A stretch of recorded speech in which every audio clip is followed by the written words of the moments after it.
போதுமா நடந்து மட்டும் என்ன இருக்கும் போதும் நடந்து ரொம்ப நடந்துட்டேன் ரொம்ப நடந்துட்டு இல்லை கால் வலிக்கும்ல பாப்பாக்கு அப்புறம்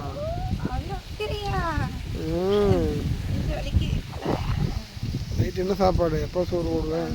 மேகி செஞ்சேன்னா எனக்கு ரொம்ப தலைவலியாக இருந்துச்சு ரொம்ப டயர்டாக இருந்துச்சு அதனால் மேகி ஓ எனக்கு பசிக்குன்னு சொல்லி சீக்கிரம் 2 நிமிஷத்தில் மேகி ஆமாப்பா எனக்கு யார் செஞ்சு தருவா சொல்லு நீயும் 9 மணிக்கு தான் போயிட்டு வர நானே தான் சமைக்கணும் நானே தான் சாப்பிடணும் எனக்கு யார் செஞ்சு தருவேன்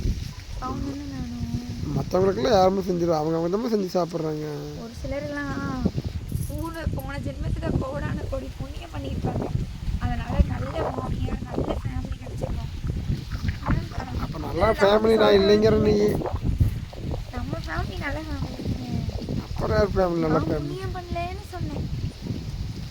நீ சொல்கிறத பார்த்தா அப்படி சொன்ன மாதிரி தெரியலையே அப்படியெல்லாம் நான் ஒன்றும் சொல்லலை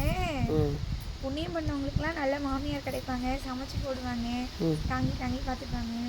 நமக்கு தான் அந்த கொடுப்பனா இல்லை சரி அப்போ இந்த சினிமத்தில் புண்ணியம் பண்ண அடுத்த சினிமத்தில் நல்லா இரு இப்போ நீ பண்ணுற மாதிரி தெரியலையே வேணாம் புண்ணியமும் வேணாம் பாவமும் வேணாம் நான் உண்டு என் வேலை உண்டு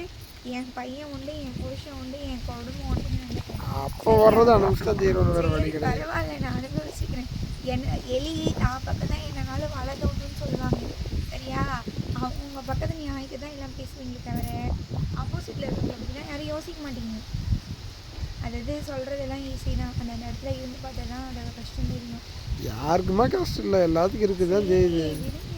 தெரியும் என்னன்னாலும்